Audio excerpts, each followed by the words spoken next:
Olá, pessoal, tudo bem com vocês? O meu nome é Santiago, eu vim falar para vocês um pouquinho sobre o meu tema de TCC, que seria o Código de Defesa do Consumidor aplicado no e-commerce. Começando pela introdução. Visando o aumento de vendas que tivemos no mercado virtual nos últimos anos, nós tivemos uma curiosidade sobre a existência ou não de aparatos legislativos que protegessem o comprador, mas ao realizar as compras online. O nosso objetivo, ele era expor toda essa aplicação ou não do CDC no e-commerce. Para isso, nós utilizamos de aparatos legislativos e bibliográficos e usamos de uma coleta de dados para comprovação ou não das nossas teorias que são todas expostas no trabalho. Os nossos procedimentos metodológicos, eles foram criados visando a possibilidade de compreender os conceitos essenciais ao tema, ou seja, tudo aquilo que é relacionado ao nosso tema. Para isso, nós usamos de artigos, livros e leis. E para validação de tudo que nós pesquisamos, nós usamos de uma coleta de dados qualitativa por meio de funcionários, onde ela foi voltada para os compradores e uma entrevista direcionada aos vendedores do meio online. O nosso referencial teórico, nós possuímos dentro dele o Código de Defesa do Consumidor, de 1985, que possui todos os aparatos legislativos que nós usamos no nosso trabalho, Bessa e Moura, de 2017, que traz um pouco para a gente da criação do CDC, que significa Código do Consumidor, essa sigla, Miller, de 2013, que nos traz conhecimento sobre o e-commerce, ou seja, o comércio eletrônico. Bezerra e Baptista, de 2020, que inclusive esse artigo é um artigo muito atual, do ano passado, nós estamos em 2021, relembrando para vocês, e que no artigo ele traz para a gente sobre as relações de consumo, ou seja, essa ponte entre fornecedor e comprador. Neves, 2014, que trata sobre a aplicação do CDC. Boa noite, pessoal. Meu nome é Igor e eu vou continuar agora. Eu vou falar sobre os resultados que a gente obteve de acordo com a nossa pesquisa. Na figura 1, apresentada para você no slide, a gente vê que a gente tem um conhecimento dos entrevistados em relação ao Código de Defesa do Consumidor. Sendo assim, 50,7% dos entrevistados, poucos deles conhecem os artigos. Na figura 2, em relação aos compradores ainda, aos consumidores, a gente teve o objetivo de saber a dificuldade deles nas suas compras online. A maioria, como 31,3%, não teve problemas.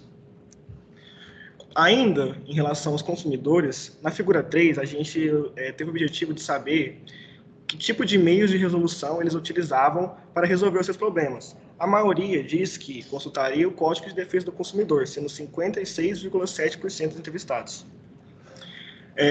Os resultados em relação aos fornecedores, os comerciantes, a gente teve o objetivo de saber o conhecimento deles sobre o Código de Defesa do Consumidor, as suas dúvidas sobre a aplicação do Código na rotina empresarial e as implicações que eles tiveram com os consumidores, como em relação ao frete, a devolução de produto, etc.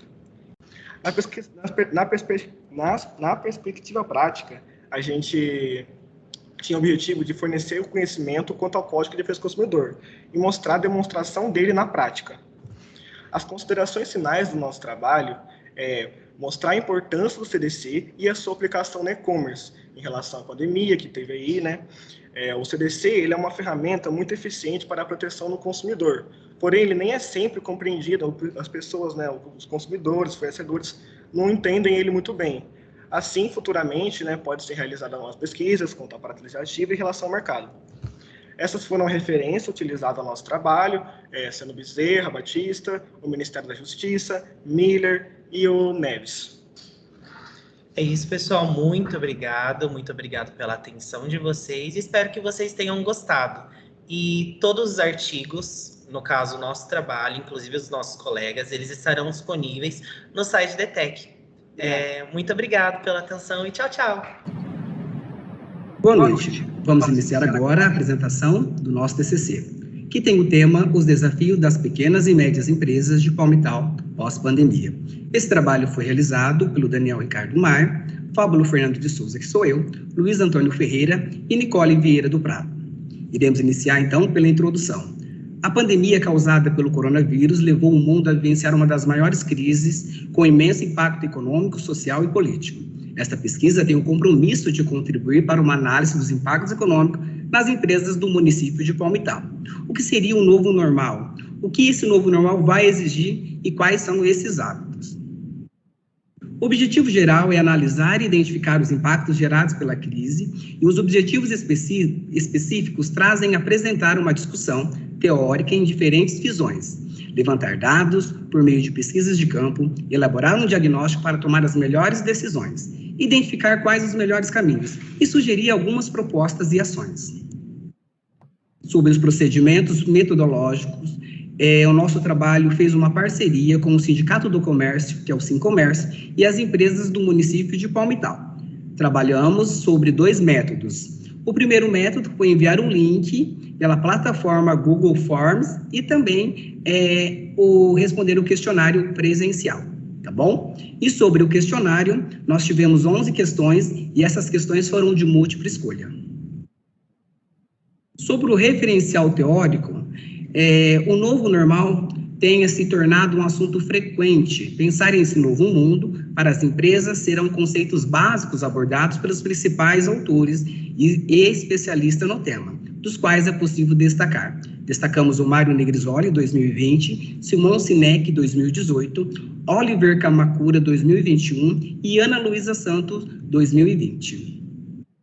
Sobre os resultados, nessa primeira figura, nós classificamos as empresas, né? Nós tivemos aí um percentual de 54,2%, as microempresas. Aí nós temos a empresa de pequeno porte, que tem um total de 29,2%, e temos a empresa de médio porte, que não foi notificado. Temos também aí, em roxo, o microempreendedorismo individual, que é a MEI, com 12,5%. Nesse slide, vamos passar para vocês, se a empresa possui um profissional para a realização da contabilidade da empresa. 83,3% responderam que sim, 16,7% responderam que não. Vale ressaltar que durante a aplicação do questionário presencial, nós obtivemos várias empresas respondendo que existe empresas terceirizadas como escritório que fazem o trabalho de contabilidade, né, para as empresas. Sobre os resultados, a pandemia afetou e afetará empresas em várias formas. As empresas mais frágeis sentiram mais os desafios. Os impactos na maioria das empresas foram negativos.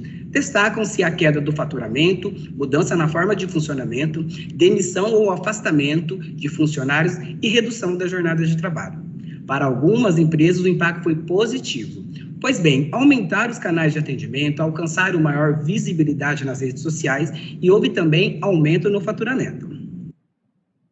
Sob a perspectiva prática, o trabalho vem agregar dados relevantes frente ao momento delicado que as empresas vêm atravessando, buscando fomentar debates, treinamentos e investimento ao setor envolvido. Por fim, considerações finais, o mesmo apresenta contribuições em termos acadêmicos, identificando os principais efeitos em um cenário em crise, quadro estável e em pandemia. Sugerimos futuros trabalhos e pesquisas pós-pandemia para verificar os aspectos positivos e negativos. Recomendamos também a repetição da mesma pesquisa em outros municípios e uma outra pesquisa no município de Palmital. Nosso muito obrigado. Meu nome é Patrícia Fragoso. O meu é Laura. Nós somos concluintes do curso técnico em contabilidade e viemos aqui falar para vocês um pouquinho sobre o nosso trabalho de conclusão de curso. O tema do nosso trabalho é motivadores da transição de categoria empresarial MEI para ME. O MEI foi criado pela Lei Complementar 128, de 19 de dezembro de 2008, com o intuito de criar condições para que o empreendedor informal possa se regularizar e se cadastrar no CNPJ, Cadastro Nacional de Pessoas Jurídicas. E, com isso, ter direitos trabalhistas, previdenciários e vários outros benefícios. Porém, o MEI tem algumas limitações, como, por exemplo, só poderá ter um funcionário e o faturamento anual não poderá ultrapassar R$ 81 mil. Os objetivos. Identificar as características dos empreendedores que fizeram alteração de MEI para ME. Identificar os motivos para tal alteração. E observar as vantagens que os empresários obtiveram com a mudança. Os procedimentos metodológicos, revisões bibliográficas, legislações, pesquisa de campo e artigos científicos. O nosso referencial teórico foi baseado em Chavenato, Sapiro, Sebrae e Governo Federal. Como resultado da pesquisa de campo, dos empresários que migraram de MEI para ME, 87,5% atuam no ramo do comércio. Pode-se considerar que essa área foi a que mais teve crescimento na cidade em que a pesquisa foi realizada. A pesquisa também demonstrou que a maioria dos empresários que fizeram a migração atuam no ramo há mais de 6 anos, ou seja, são empresários experientes. Pode-se notar que todos os empreendedores que migraram para a ME estão em busca de crescimento empresarial.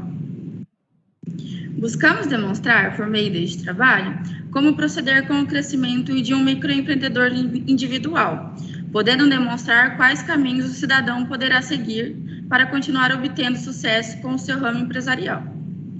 As considerações finais. Considerando as informações obtidas com a pesquisa de campo realizada, foi possível concluir que no último ano, algumas atividades do comércio tiveram um crescimento considerável, fazendo com que os empresários procurassem a ajuda do seu escritório contábil para se tornarem ME. Como indicação de pesquisas futuras, sugere-se que mais empresas sejam entrevistadas para que possam identificar tais maneiras com mais amplas os caminhos para o crescimento empresarial. Como já foi dito, as referências que nós usamos foram Chavenato, Sapiro, Governo Federal e Sebrae. Muito obrigada, tchau! Boa noite, eu sou a Kéfera, no curso de Contabilidade, e o meu TCC é sobre análise do perfil do microempreendedor individual. A introdução do meu trabalho é a Lei de Criação do MEI, mais de 450 atividades permitidas no MEI, perfil do microempreendedor individual, suas 10 características mais relevantes. O objetivo do meu trabalho foi entender um pouco do microempreendedor e seu perfil empreendedor individual. Os objetivos específicos foi identificar o empreendedor e seu perfil, verificar as formas de desenvolvimento de uma pequena empresa e desenvolver mais sobre o tema empreendedorismo. Os procedimentos usados no TCC foi pesquisas, mais artigos na internet, como o Sebrae e a Caixa. Foi usado uma pesquisa pelo Google Forms com empreendedores aqui da cidade e os resultados foram colocados mais para frente, TCC. Referencial, as principais fontes que eu usei mais foi a Caixa Econômica, né? O Sebrae Nacional e o Sebrae de Santa Catarina, as fontes mais usadas. Dados no meu trabalho. Bom, eu coloquei os gráficos mais importantes, que foi o que eu mais usei. Foi um dos pontos vistos foi a escolaridade dos entrevistados. A maior parte tem ensino médio só e o ensino técnico, para ter a empresa e tal. O ramo de atuação dos entrevistados, a maior parte é comércio e prestação de serviços. O tempo de atuação na área de cada entrevistado foi mais de 6 anos, com maior relevância, e 3 a 6 anos na área. O faturamento dos entrevistados teve maior parte acima de 7.500. As outras partes bem iguais, assim, foi o maior de 7.000 mesmo. O grau de satisfação com negócios. Os entrevistados teve a maior quantidade e tem bastante satisfação com a sua empresa, né, com o seu negócio. Foi perguntado também sobre o que o entrevistado acha de ter persistência em sua área, né, o seu negócio. A maior parte diz que sim, que a persistência é muito importante para ter sucesso, né? Foi perguntado também sobre o comprometimento com o negócio. Todos responderam que sim, tem que ter bastante comprometimento para ter sucesso. Bom, a perspectiva, que seria o meu entendimento do meu trabalho, né? O trabalho foi para ver o perfil do empreendedor e as características para ter sucesso no mercado, né? Como MEI, como microempreendedor individual. Considerações finais. Foi mais importante assim foi ver o perfil mesmo do empreendedor e saber um pouco da empresa deles, né? Outra coisa que foi bastante vista foi a escolaridade, né? Porque boa parte tinha ensino médio e ensino técnico, né? Que não é tão assim para ter uma empresa, mas mesmo assim eles conseguiram ter bastante sucesso com a área e lucro, né? Isso foi bem relevante para o meu trabalho.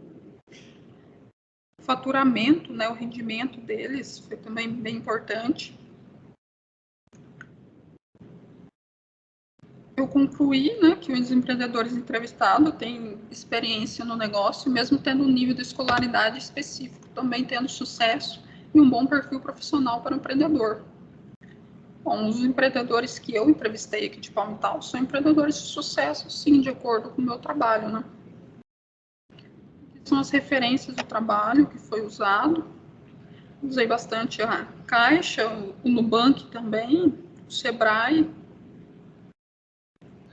Aplicabilidade da contabilidade de custo em uma indústria do ramo alimentício. Nosso grupo é formado por 3 integrantes: Ana Carolina Antonini, Guilherme Santos Damasceno e eu, Rafael Alves de Oliveira Júnior. A contabilidade pode ser conceituada como um sistema de informação que visa orientar gestores a tomarem suas respectivas decisões, baseadas nos números que constituem a situação financeira do seu empreendimento. Aqui estão as fontes aonde a gente pegou da pesquisa.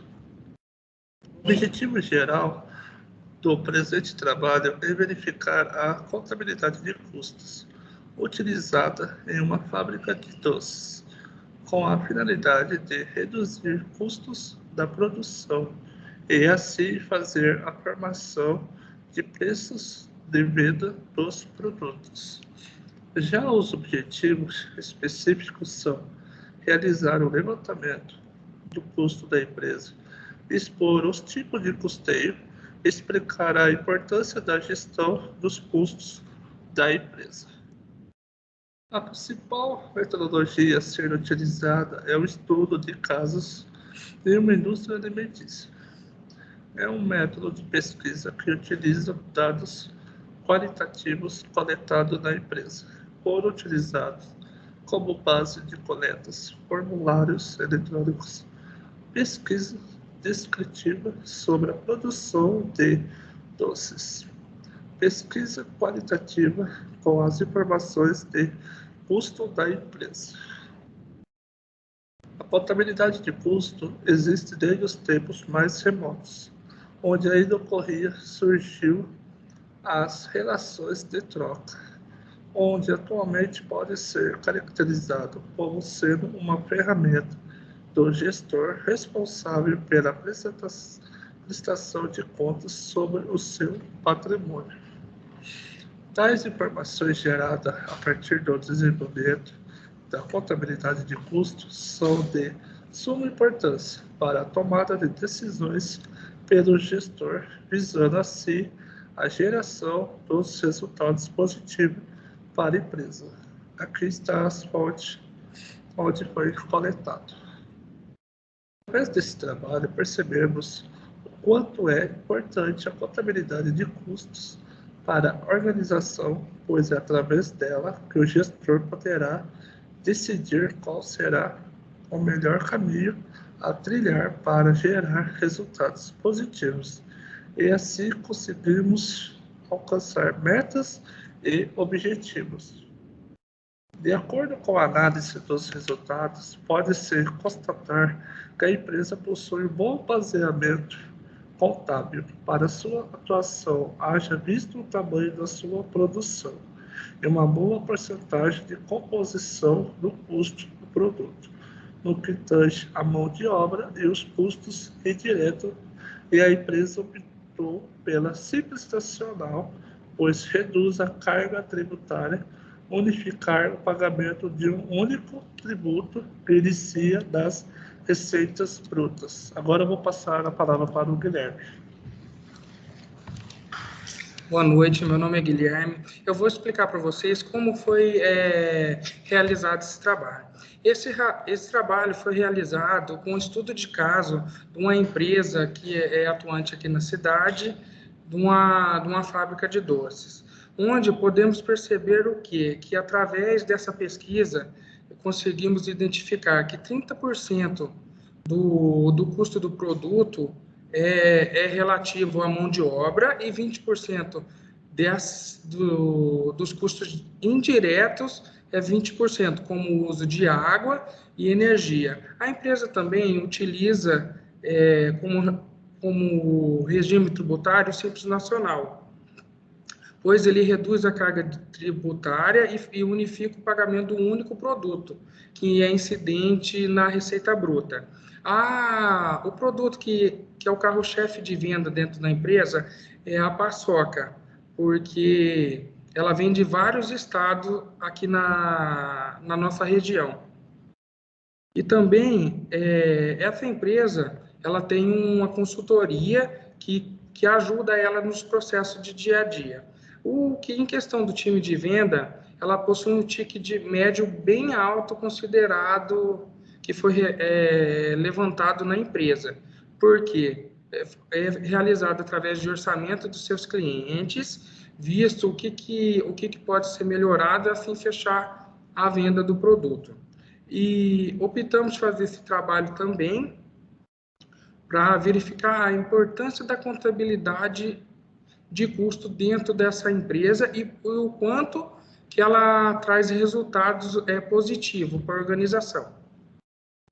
Agora eu vou falar a respeito das considerações finais. Por que é importante a gestão de custo dentro da empresa? A gestão de custo ela é importante porque através dela pode-se definir quais são os custos fixos ou indiretos que podem ser reduzidos dentro da empresa, aumentando assim a lucratividade. Existem os tipos de custeios, que já foi comentado, que são através deles que possam reduzir, e quais são eles que podem ser reduzidos ou não.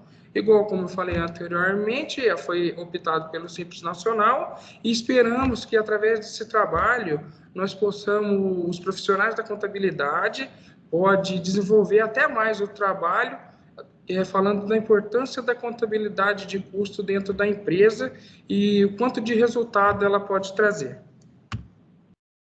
E essas são as referências bibliográficas que nós utilizamos no nosso trabalho. E esse foi o nosso trabalho. Muito obrigado.